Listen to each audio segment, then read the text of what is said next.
네. 네, 예고해드린 대로 영주대학교 박정호 특임 교수와 함께 대체 네. 데이터. 글로벌 라이브 아닙니까 지금? 글로벌. 안 그래도 저희 이거 끝나고 네. 카메라만 이렇게 딱 90도로 꺾어서 글로벌 라이브를 박정호 이어서. 교수님이 진행하실 거예요. 네. 그냥 우리가 게스트 할까? 글로벌 라이브? 글로벌 라이브 좋네요. 저희 근데 우리는 다 안 불러주잖아요. 어? 솔직히 너희는 말도 많고. 진짜 2%가 게스트 하면 나름 잘할 수 있는데 여러분들 궁금한 거 다 알려드리고 정말요? 궁금 안 한 것까지도 다 알려드리고 한번 해주세요. 한번 해주세요. 근데 제가 하는 방송을 한번 들으시면 네. 다른 분들 거 못 듣습니다. 그래서 제가 재발등 찍는 거를 안 하는데 만인을 위해서. 안승찬 기자 생일날 근데 사실 한번 해주긴 해준 것도 했는데, 있고 예, 그러니 예. 하겠습니다. 알겠습니다. 이야 좋습니다. 네. 기대. 하여튼 저희는 부를 생각이 없으니까요. 네. 자, 시작할까요? 예. 네. 오늘 가지고 온 주제는 대체 데이터, 영어로 따지면 얼터너티브 데이터라는 건데요. 네. 자, 이게 요즘 투자에 저희가 좀 주목해야 되지 않을까 생각을 갖고 있습니다. 네. 요즘 종합주가 지수도 좀 많이 내려가고 해서 많은 분들이 우울해하는데 해외에서는 헤지펀드를 중심으로 남다른 기록적인 수익률을 계속 거두고 있는 회사들이 그 비법이 뭔가 봤더니 이 대체 데이터를 많이 활용하더라고요.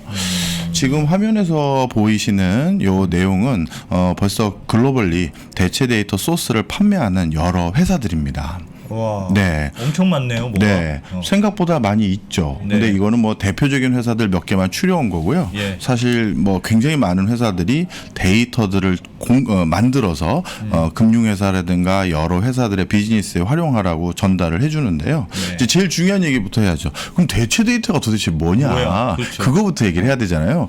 이 회사들이 도대체 뭐 파는 회사들인지 이제 네. 그게 중요하죠. 자, 일단 간단히 말씀드리면 그냥 대체 데이터는 내가 원래 이 업무를 하는데 사용했던 데이터가 아닌 다른 데이터들을 말하는 거예요.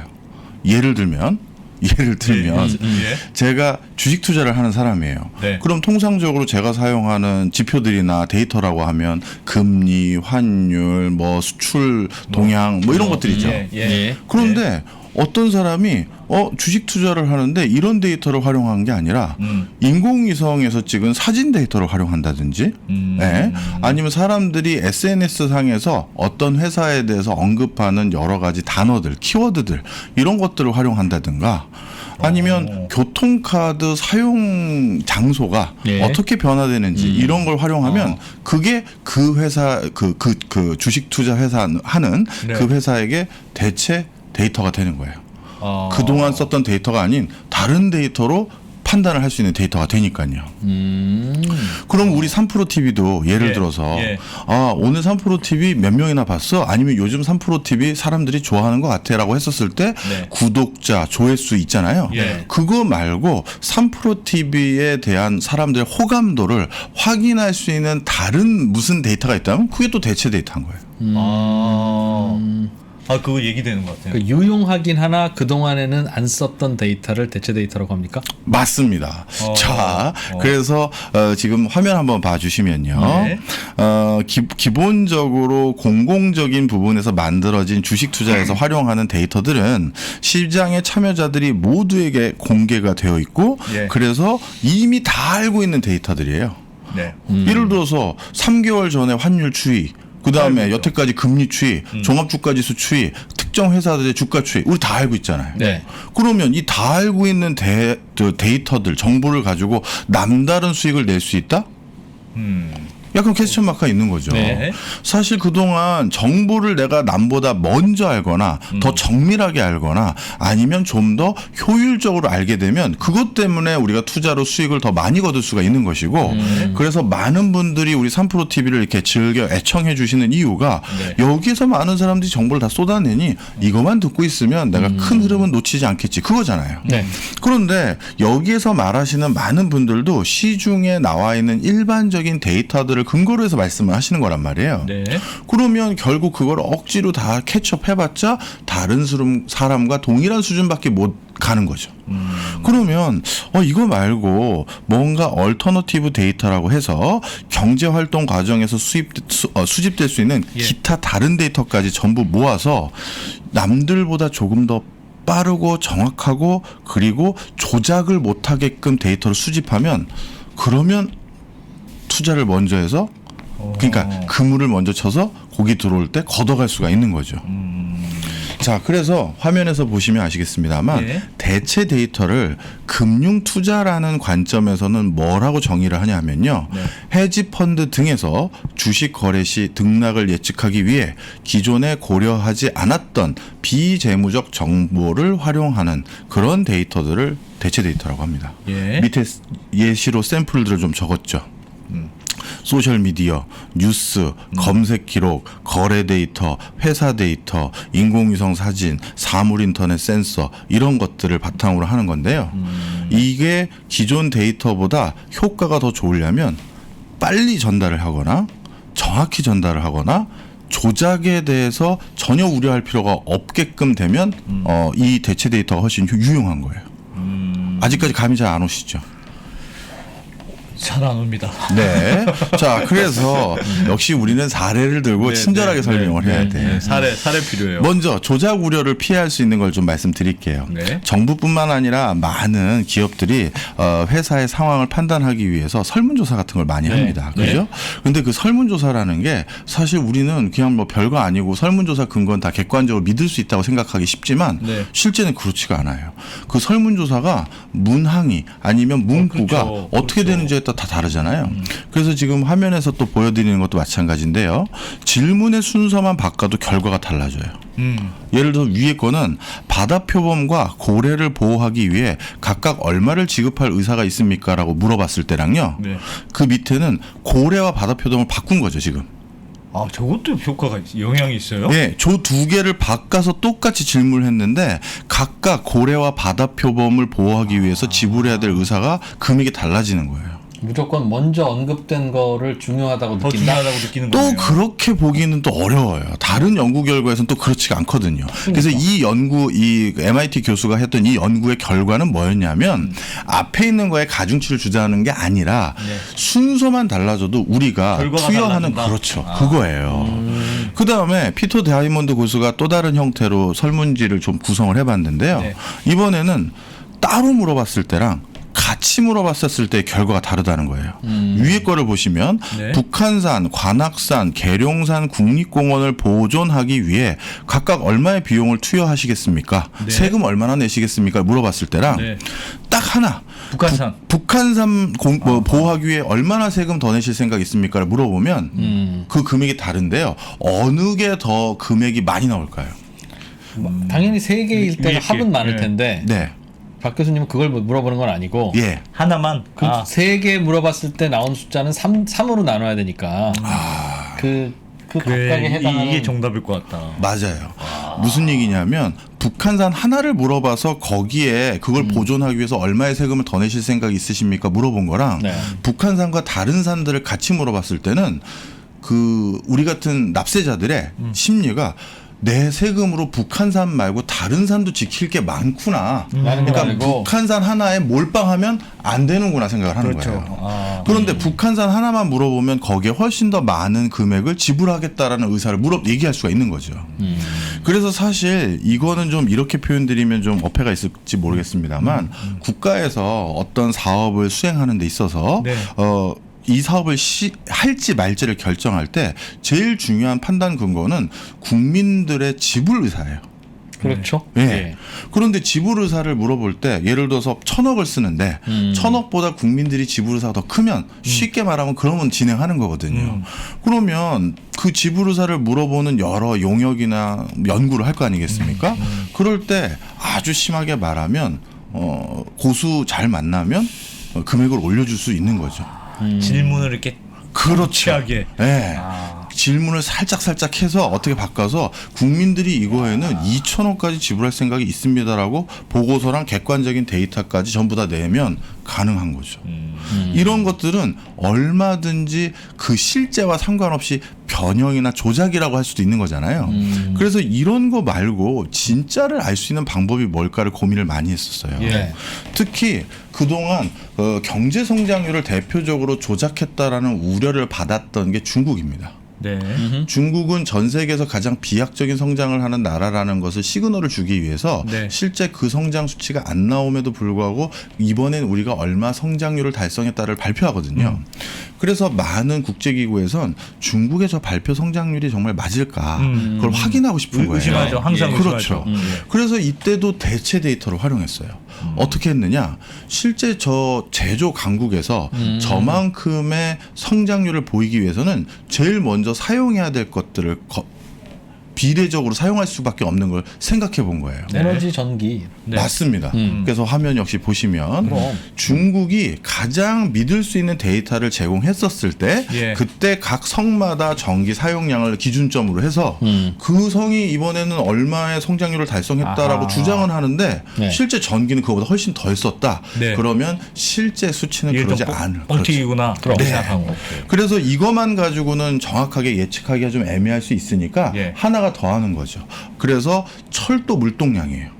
아. 실제 물건을 생산했으면 배송해서 수출을 해야 된단 말이에요. 예. 특히 이 철도 물동량은 각 중국의 성마다 대표하는 산업군이 다르거든요. 네. 그러니까 어느 산업 섹터가 지금 활발한지 아. 그리고 거기에서 부품 원자재를 완성품 있는 어느 공장까지 철도가 몇 번이나 더 많이 가고 전세기래네 전세 철도 이걸 더 많이 갔는지 이런 것들을 바탕으로 충분히 산업의 활발한 정도를 네. 활용할 수가 있다라는 거죠. 이야, 맞죠. 맞네. 국세청이 그런 거 자주 써요. 국세청이요? 뭘로요? 요즘은 어떤지 모르겠는데 네.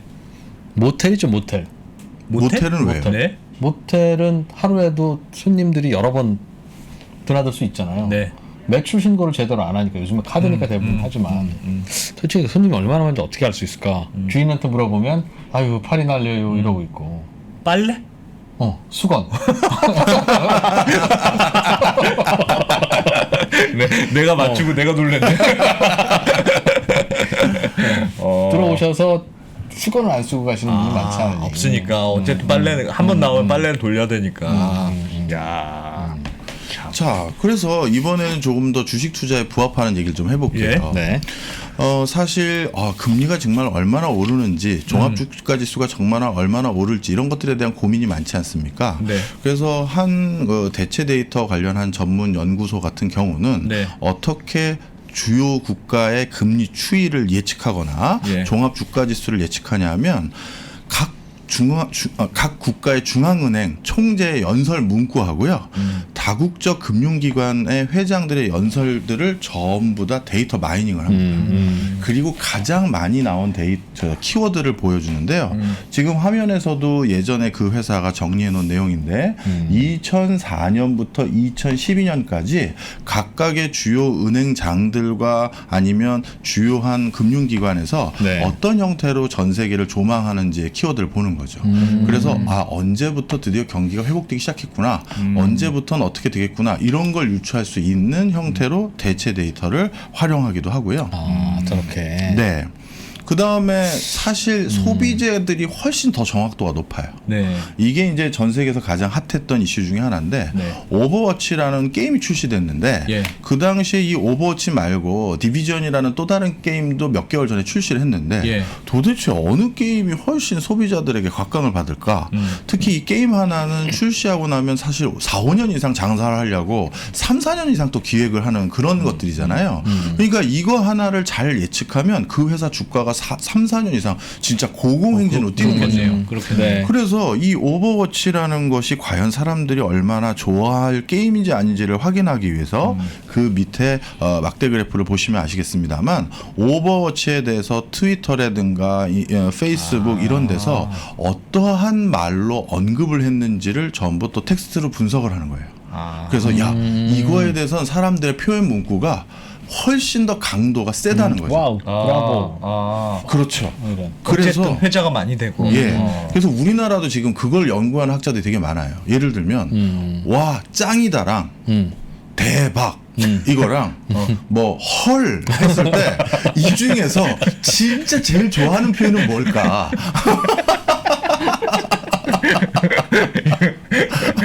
헐이 아니고 헐. 근데 헐은 나쁜 의미로도 쓰지 않아요? 아 그렇죠. 네. 그래, 백브리핑 헐.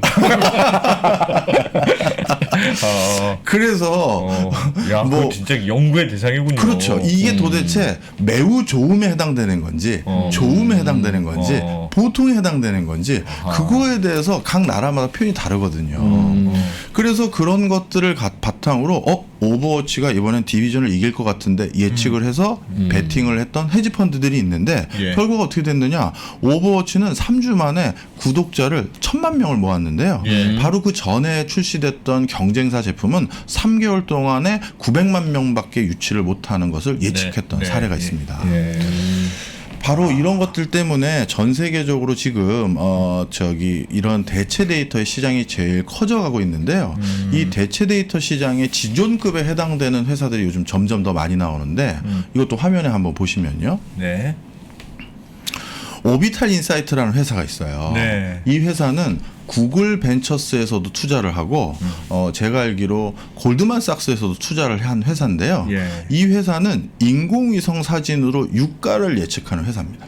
와. 저기 뭐예요? 지금 사진이 저게 저게 뭐냐면 전 세계에 있는 석유 저장 탱크를 인공위성에서 찍은 사진이에요. 네. 네. 이게 이제 그 대체 데이터 중에서 요즘 인공위성 데이터들이 크게 각광받는 이유가 예. 인공위성이 워낙 그 뭐라고 그러죠? 수천 개가 떠 있다 보니까 이 인공위성이 다 사진을 찍잖아요. 돌면서. 예. 그러면서 서로 가격 경쟁이 일어나서 데이터를 주는 단가가 점점 낮아진 거예요. 그러니 대체 데이터를 어디선가 사와야지만 또 투자를 할 텐데 예. 그런데 인공위성 데이터가 요즘 싸대. 그럼 그걸로 투자할 방법들을 생각해보자 한 겁니다. 그런데 유가를 예측하는데 제일 중요한 요소 중에 하나가 각 국가 또는 각 지자체가 얼마나 석유를 지금 저장하고 있는지가 중요한 요소거든요. 네. 석유 고갈되면 비싸더라도 반드시 사야 되잖아요. 네. 그런데 이 오비탈 인사이트라는 회사는 200개 이상의 인공위성을 활용해서 전 세계 석유 저장 탱크 위치를 바로 위성에서 전부 찍어서 그 지금 잔고 쉽게 얘기해서 그걸 알아내는데요. 저걸 찍어서 잔고를 알 수 있을까요? 위에 네. 뚜껑이 덮여 있잖아요, 이렇게. 안 덮여 있어요. 안 덮여 있어요? 그래서 예전에 우리도 일산 쪽에서 석유 저장 탱커를 웬 그 외국인이 풍등 날렸다가 그게 뻥 터진 적이 있었는데. 그렇죠. 네, 그렇죠. 그게 위가 다 뚫려 있어요. 네. 그래, 굳이 왜 덮어? 아. 뭐 해봐야 뭐 팔이나 빠질 텐데. 새 빠지고 그래 봐야 뭐. 예. 자, 그래서 여기는 어떻게 그걸 정밀하게 예측하냐면 인공위성에서 찍을 때 그 석유 저장 탱크를 중심으로 해가 이제 비칠 거 아니겠습니까? 예. 그럼 그 그림자가 계속 달라지겠죠. 그래서 그 그림자를 바탕으로 그 석유 저장 탱크의 용량을 계산하고요. 이야. 네. 아, 위에서 보면 동그라미만 보이니까 네. 그 놈이 이렇게 긴 놈인지 해시계처럼. 그렇죠. 해시계처럼. 그런 네. 놈인지를 알 수 없으니 모르잖아요. 아. 동쪽에서 떴을 때 해가 떴을 때 이렇게 그림자 길면 그렇죠. 한 요만할 것 같은데?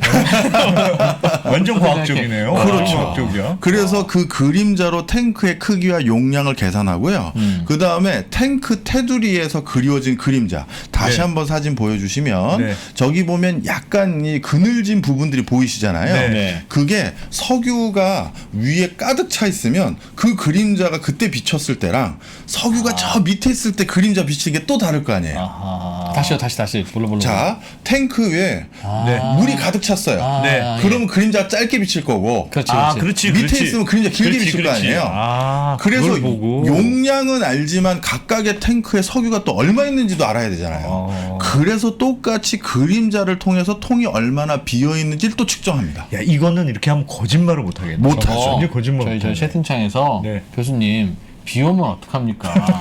중요한 질문 말이 안 하셨어요. 됩니다. 자, 그래서 다시 사진 한번 또 보여주시면 네. 제가 적어왔는데 네. 구름이 낀 날 같은 경우는 인공위성의 레이더 빔을 통해서 탱크 원유를 측정하는 기술을 자체적으로 이 회사는 개발을 했고요. 아니 제가 문제가 아니라 저렇게 뚜껑이 없으면 예. 비가 오면 네.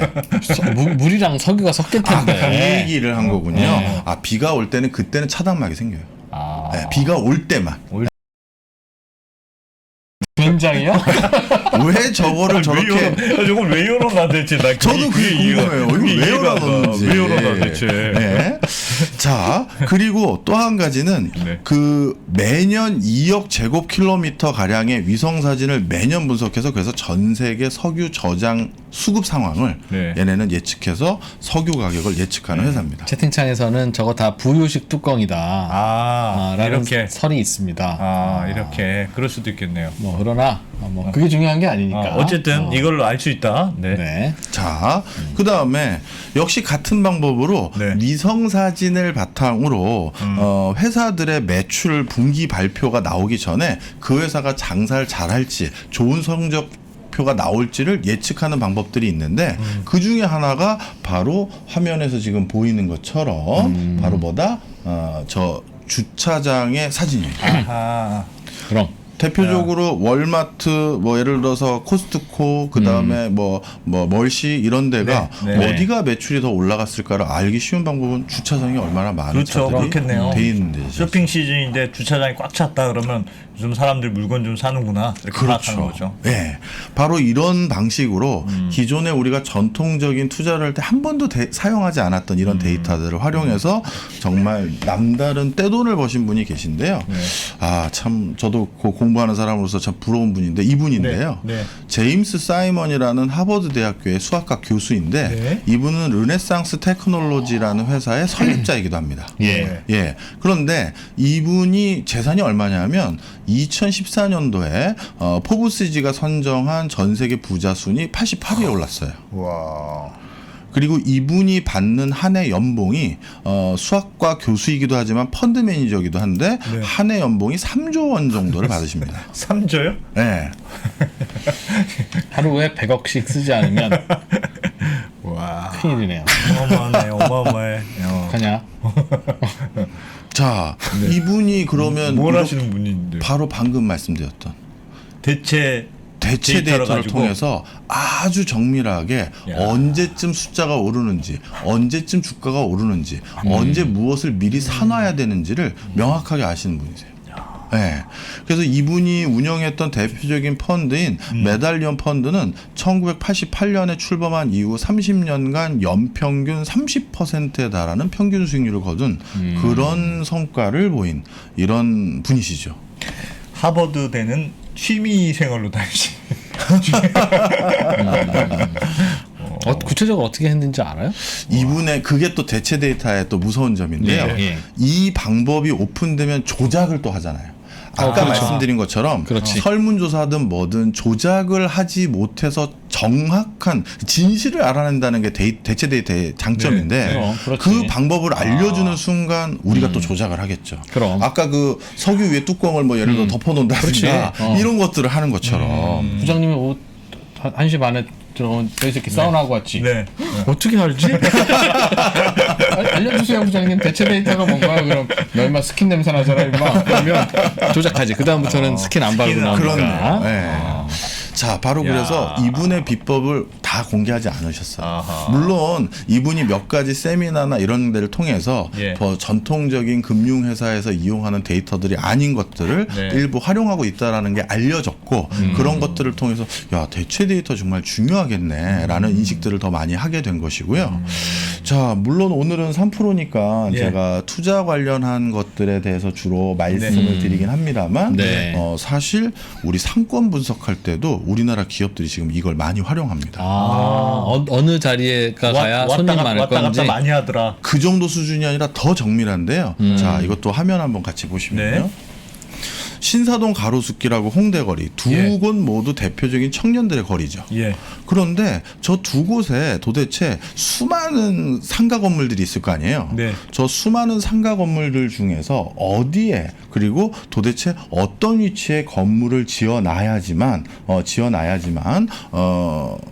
우리 가게 물건이 제일 잘 팔릴까 이게 궁금한 거예요. 그래서 저 특히 20대 여성들을 대상으로 해서 물건을 주로 판매하는 그 매장을 가지고 있는 대기업에서 저 두 곳에서 소비를 끝내고 남은 진짜 심리에 대해서 알아달라는 용역을 발주한 적이 있어요. 네. 근데 이것도 설문으로는 의미가 없어요. 네. 왜냐하면 생각을 해보세요. 저도 그런 경우가 많은데 충동 구매. 네. 어디 가서 뭘 충동적으로 샀어요. 그런데 갑자기 설문지를 툭 들이밀면서 여기에서 물건 산 이유에 대해서 설문 좀 해주세요라고 하면 뭐야. 사람 그것도 있고 사람인지라 다 자기 보호 본능이 있거든요. 그냥 그래서 샀어요? 뭐. 아니죠. 이걸 내가 과소비했어요, 충동 구매했어요 이렇게 안 하고 쓰고. 이거를 사야 될 충분한 이유와 내가 고민을 한 것처럼 쓸 가능성도 꽤 많죠. 그렇지. 그러다 보니까 한 번도 진실되게 20대 여성이 거기서 왜 그 네. 물건을 샀는지 아니면 40대 남성이 거기서 왜 술을 한 잔 마셨는지를 알 방법이 없는 거예요. 그래가지고 그동안 서베이를 안 해봤겠습니까? 이런 회사들이. 근데 뭐가 안 나오는 거예요. 그런데 어떻게 판단했냐 하면 정말 누군가가 어디서 소비를 하고 나서 그래도 자기 마음을 솔직히 표현해 놓은 공간은 자기의 사적인 공간인 SNS, 뭐 인스타그램이나 페이스북이나 뭐 아니면 카카오 스토리 같은 거 있잖아요. 그런 데는 나 오늘 어디 가서 친구랑 뭐 커피 마시다가 순간적으로 뭐 샀다 이런 거 네. 쓰잖아요. 네. 그래서 그 글들을 전부 텍스트를 마이닝을 했어요. 예. 그리고 나서 분석을 했더니 신사동 가로수길과 홍대 거리에서 20대 여성이 쇼핑을 하는 이유와 원인이 전혀 달라요. 달라요? 전혀 달라요. 같은 20대 여성인데. 예, 설명을 좀 드리겠습니다. 네. 먼저 신사동 가로수길은 네. 20대 여성이 쇼핑을 끝내고 남긴 그 감수성의 키워드 중에서 어떤 게 상위 랭커에 들어가냐면 네. 잠깐만요. 나 여기서 옛날에 들은 얘기가 하나 있어. 네. 신용카드 데이터를 분석한 분한테 들었는데요. 네. 가로수길에서 옷을 샀는데 어떤 카드로 긁었는지가 나올 거 아니겠습니까? 네. 40대 남성 카드가 제일 많았다고 들었어요. 몰라 연관 있는지 일단 들어보죠. 들어보겠습니다. 자, 신사동 가로수길에서 음. 쇼핑을 끝내고 남긴 감수성 키워드로 상위권에 있는 거는 고맙다고요. 고맙다? 예, 홍대 거리는 고맙다보다 즐겁다가 훨씬 더 빈도수가 높아요. 오잉? 비슷하지? 비슷해요. 이야, 이거 소름. 이해하셨죠? 와. 신사동 가로수길은 자기가 산 게 아니라 누가 사준 거야? 오빠가 선물해 준 거죠. 네, 사귀는 오빠가. 그렇구나. 네, 그래서 고맙은 거예요. 고맙다. 그런데 홍대 거리는 동성 친구랑 아이 쇼핑 하러 갔다가 친구가 야 잘 어울려 해서 사니까 쇼핑이 즐겁다. 즐거운 거죠. 이야. 그러니까 오빠는 사줘도 즐겁지는 않은 거야. 아 근데 오빠들은 왜 가로수만 가? 그 진짜 희한하네. 자, 설명을 좀 드리면 네. 그래서 이 키워드 때문에 두 공간의 입지를 정하는 방식이 전혀 달라지죠. 예를 들어서 네. 신사동 가로수길은 상대적으로 네. 오빠나 같이 데이트하러 오는 거니까 차를 타고 와서 이곳 저곳을 들릴 가능성이 많겠죠. 예. 그런데 우리 매장이 주차장이 있느냐 없느냐는 아하. 쇼핑에서 우선순위에 놓이느냐 뒷순위에 놓이느냐가 결정되는 그렇죠. 거예요. 그렇죠. 여기 세 군데를 들리기 했는데 여기 주차장이 있어요. 네. 그러면 야 일단 여기다 거기부터 가는 파킹하고 거죠. 거기 예. 가자 이렇게 되는 거죠. 거기서 물건 좋은 거 사면 그럼 뒤에는 찬스가 없는 거예요. 자, 그런데 홍대 거리는 주로 동성 친구랑 지하철을 타고 오거든요. 그리고 지하철을 타고 와서 아까 화면에서 보셨던 홍대 메인 거리까지 놀러 가는 길인데 그러면 여기에서 제일 매장을 결정할 때 중요한 요소는 주차장 완비가 아니라 그 지하철역에서 홍대 메인 거리까지 가는 그 길에 있느냐? 있어야 되죠. 아. 그게 훨씬 더 매출이 올라갈 가능성이 높은 거예요. 야. 그렇구나. 그렇구나. 네. 디테일이 있구나 이게. 그 다음에 이거는 저도 직접 한번 비교를 하러 가본 경우가 있는데 네. 양쪽에 똑같이 있는 매장들이 있을 거 아니에요. 예. 같은 브랜드. 네. 그런데 그러니까 세일에서 파는 주기가 달라요. 같은 시점에 같은 날 양쪽을 가면 한쪽은 세일을 하고 있고 한쪽은 세일을 안 하고 있어요. 네. 그럼 홍대는 언제 하고 가로수길은 언제 해요? 그러니까 같은 날이라니까요. 같은 날. 오늘인데 오늘인데 한쪽은 세일을 하고 있고 한쪽은 안 하고 있는 거예요. 반드시 엇갈린다? 엇갈릴 때가 많다라는 거죠. 언제 그러니까 그러냐면 세일한 수준이 다르다는 건데. 자 어디가 더 세일을 많이 할 것 같으세요? 세일은 홍대. 왜요? 친구랑 가니까. 친구랑 가니까. 정확히 말하면 내 돈 주고 사는 거잖아요. 아, 그렇지. 그러니까 가격 민감도가 훨씬 높은 거예요. 그럼. 그래서 싸게 드릴 테니 이 기회 하나 더 사세요가 통하는 거고요. 반대로 가로수길은 내 돈으로 사는 게 아니잖아요. 오빠카드. 그러다 보니까 상대적으로 가격 민감도가 떨어지는 거예요. 네. 조금 전에 박정호 교수님 네. 억양이 네. 주현영 기자랑 비슷했어. 이게 뭐 제가 제 돈으로 사는 건 아니잖아요. 그러나 그게 이제 이제 부부간에도 저 이제 주로 이제 그럼 남자가 사준다고 가정을 하면 네. 그러니까 남편의 사랑을 확인하는 방법은 정말 쓸데없는 걸 비싸기만 한 걸 사주는 거야. 사달라고 하는 거예요. 그럴 때 남자가 그걸 사주면 네. 나를 사랑하는 거야. 왜냐면 남자들은 정말 쓸데없는 건데 비싸게 사는 걸 정말 혐오하거든요. 네. 네. 그러나 나를 위해서 그 혐오하는 일을 해줄 거냐 안 해줄 해줄 거냐 거냐. 그렇죠. 되게 중요한 거죠. 그런 거지. 그러니까 예를 들면 특히 이제 집에서 아내도 저 생선 되게 싫어하는데 네. 내가 생선 요리 좋아하거든요. 네. 그럼 과연 생선을 자주 해주냐 안 해주냐가 사랑의 그렇지. 사랑의 크기를 좌우해. 예를 들면 그렇죠. 소고기를 해주는 건 본인이 먹고 싶어서 해줬는지 나를 위해서 해줬는지 알 수 없죠. 아니, 디테일하게 강의. 이 프로가 게스트로 나오는 날 다 풀어드리겠습니다. 네. 국내 최고의 기업 임원, CEO, 행정가, 석학들에게만 오프라인으로 제공이 되었었던 그 강의를 3프로TV와 송기령이 만나서 여러분께 최초로 공개합니다. 3프로TV 미래대학 데이터로 세상을 읽다. 데이터로 사람의 마음을 읽는 마인드마이너 송기령 부사장이 알려주는 우리의 현재 그리고 미래. 어떠한 강의에서도 느낄 수 없었던 투자의 인사이트를 발굴해보는 소중한 시간이 되리라 확신합니다. 데이터로 세상을 읽다. 지금 바로 3프로TV 앱에서 신청하십시오.